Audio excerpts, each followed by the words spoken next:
మన కాలంలో జరుగుతున్న సంఘటనల గురించి, ముఖ్యంగా ఈ ప్రపంచాన్ని కుదిపేస్తున్న కొన్ని వార్తల గురించి వేల సంవత్సరాల క్రితమే ఒక చిన్న ప్రవచన గ్రంథంలో రాయబడి ఉందంటే నమ్ముతారా? అదే హబక్కూకు గ్రంథం. ఈ రోజు మనం ఆ ప్రవచనాల్లోకి లోతుగా వెళ్లి ఆ మాటలు మన కళ్ల ముందే ఎలా నెరవేరుతున్నాయో చూద్దాం. ఇది ప్రతి విశ్వాసికీ ఒక అత్యవసరమైన మేల్కొలుపు. సరే, మన ప్రయాణాన్ని మొదలుపెడదాం. ముందుగా ప్రవక్త యొక్క ఆవేదనను అర్థం చేసుకుందాం. ఆ తర్వాత మన కాలంలో నెరవేరిన రెండు కీలక ప్రవచనాలైన తెగులు మరియు హమాస్ అనే పేరుతో ప్రవచించబడిన యుద్ధం గురించి తెలుసుకుందాం. అక్కడ నుండి అసలైన ఆలయమేది, దానిపై జరుగుతున్న ముట్టడి ఏంటి, దాని నుండి మనం ఎలా పవిత్రంగా వేరుపడాలో చూసి చివరగా దేవుని నిత్య నివాస నిర్మాణం గురించి ముగిద్దాం. పదండి, మొదలుపెడదాం. మన ప్రయాణం హబక్కూకు గ్రంథంతో మొదలవుతుంది. ఇది బైబిల్లో ఒక చిన్న పుస్తకమే కావచ్చు, కాని దీనిలో అంత్యకాల సంఘం యొక్క ప్రార్థన ఎలా ఉండబోతుందో వివరించే శక్తివంతమైన సత్యాలు దాగి ఉన్నాయి. ఈ మాటలు వింటుంటే ఎక్కడో విన్నట్టుగా అనిపించట్లేదా? అవును, ఇది కేవలం హబక్కూకు ప్రవక్త యొక్క ఆవేదన కాదు. ఈరోజు మన చుట్టూ ఉన్న అన్యాయాన్ని, హింసను చూస్తూ సంఘం దేవునికి పెడుతున్న మొర్ర. ఇది కేవలం సహాయం కోసం చేసే ఆర్తనాదం కాదు. క్రీస్తు యొక్క దీనత్వం, విధేయత, క్షమాపణ అనే ఆయన స్వభావం మనలో వెల్లడి కావాలనే ఒక ప్రవచనాత్మక ప్రార్థన. ఇక హబక్కూకు గ్రంథంలో మన కాలానికి బయలుపరచబడిన మొదటి ప్రధానమైన ప్రవచనం చూద్దాం. అది ఒక ప్రపంచవ్యాప్త తెగులుకు సంబంధించింది. ఇది క్రీస్తు రాకడకు ఒక ముఖ్యమైన సూచనగా చెప్పబడింది. ఇప్పుడు చూడండి, ఇది చాలా ఆసక్తికరమైన విషయం. హబక్కూకు గ్రంథం 3వ అధ్యాయం 5వ వచనంలో ఆయనకు ముందుగా తెగుళ్లు నడుచుచున్నవి అని ఉంది. సరిగా ఇదే విషయాన్ని మత్తయి సువార్త 24వ అధ్యాయం 3వ వచనంలో శిష్యులు ఆయన రాకడకు సూచనలడిగినప్పుడు యేసు ప్రభు స్వయంగా తెగుళ్లు వస్తాయని చెప్పారు. చూశారా ఆ అనుసంధానం? ఇది యాదృచ్ఛికం కాదు, ఇది దైవిక ప్రణాళిక.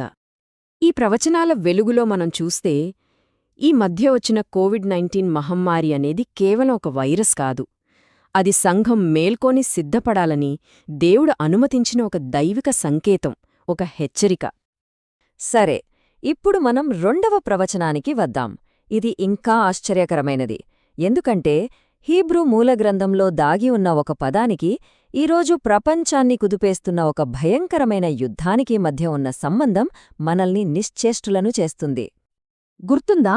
హబక్కూకు బలాత్కారం జరుగుచున్నది అని దేవునికి మొర్రపెట్టాడు. కాని మనం ఎప్పుడూ ఆలోచించని ఒక విషయమేంటంటే, ఆ బలాత్కారం అనే పదానికి అసలు హీబ్రూలో ఉన్న అర్థమేంటి? దాని వెనుక ఏదైనా ప్రవచనాత్మకమైన అర్థం దాగి ఉందా? ఇక్కడే ఆ దిగ్భ్రాంతికరమైన నిజం బయటపడుతుంది. హబక్కూకు ప్రవక్త ఉపయోగించిన ఆ అసలు హీబ్రూ పదం హమాస్, దాని ఉచ్చారణ హమాస్. అవును, మీరు విన్నది అక్షరాలా నిజం.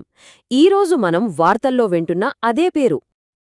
అంటే వేల సంవత్సరాల క్రితం హబక్కూకు నిజానికి ఏమని మొరపెట్టాడంటే, దేవా, హమాస్ జరుగుచున్నదని నేను నీకు మొరపెడుతున్నా, నువ్వెందుకు రక్షించట్లేదు అని. నమ్మశక్యంగా లేదు కదూ? దీని అర్థం అక్టోబర్ 7న ప్రారంభమైన ఆ యుద్ధం పేరుతో సహా బైబుల్లో ప్రవచించబడింది. ఇది మన కాలానికి మరో స్పష్టమైన సూచన. అయితే ఈ లోకంలో జరుగుతున్న భౌతిక యుద్ధాల కన్నా వాటన్నిటి వెనుక జరుగుతున్న ఒక భయంకరమైన ఆత్మీయ పోరాటముంది. దాని గురించే బైబిల్ మన దృష్టిని కేంద్రీకరించమని చెబుతోంది. చూడండి, అసలైన యుద్ధం రాళ్లతో కట్టిన ఒక భవనం కోసం కాదు. అది ప్రతి విశ్వాసి యొక్క హృదయం అనే పవిత్ర స్థలం కోసం జరుగుతోంది. ఎందుకంటే మన శరీరమే పరిశుద్ధాత్మ నివసించే నిజమైన ఆలయం. ఆ ఆలయ స్వచ్ఛత కోసమే ఈ పోరాటం. మరి ఆత్మీయ ఆలయాన్ని అపవిత్రపరచడానికి సాతాను ఈ రోజుల్లో ఏం వాడుతున్నాడు? ఇంటర్నెట్.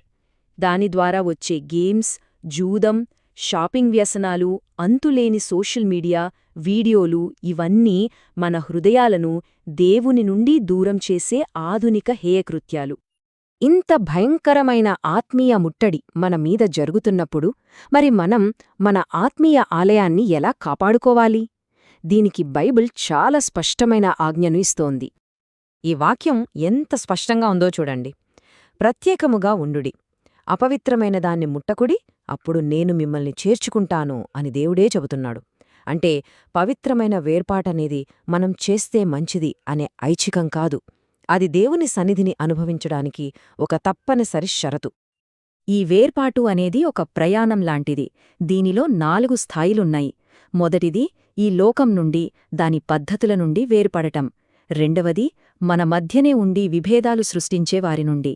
మూడవది క్రమం తప్పి నడుచుకునే సహోదరుల నుండి. చివరిగా అబద్ధ బోధనలు చేసే వారి నుండి కూడా మనం స్పృహతో దూరంగా ఉండాలి.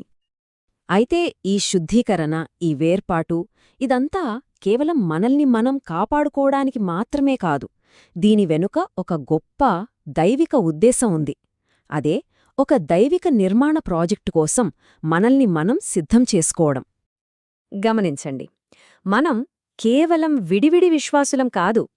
మనం సజీవమైన రాళ్లలాంటివాళ్లం. అపొస్తలులు, ప్రవక్తల పునాదిమీద దేవుడు మనల్ని ఒకరితో ఒకరిని చక్కగా అమర్చి ఆయన నివసించడానికి ఒక పరిశుద్ధమైన ఆత్మీయ దేవాలయంగా కడుతున్నాడు.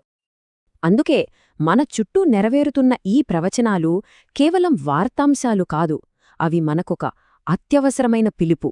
ఆ దైవిక నిర్మాణం చివరి దశలో ఉంది. మరి ఆ నిర్మాణానికి కావలసినవి శుద్ధీకరించబడిన పవిత్రమైన రాళ్లు మాత్రమే. కాబట్టి ఇవన్నీ విన్న తరువాత మనల్ని మనం వేసుకోవలసిన చివరి అతి ముఖ్యమైన ప్రశ్న ఇదే: నా జీవితమనే ఈ రాయి దేవుడు తన నిత్య నివాసం కోసం కడుతున్న ఆ పవిత్ర ఆలయంలో వాడబడటానికి యోగ్యంగా ఉందా? ఇది మనమందరం మన హృదయాలను పరిశీలించుకోవలసిన సమయం. ఇలాంటి లోతైన ఆత్మీయ సత్యాలను, ప్రవచనాల నెరవేర్పును తెలుసుకుంటూ దేవుని వాక్యంలో కలిసి ఎదగడానికి మా ఛానల్ను తప్పకుండా అనుసరించండి.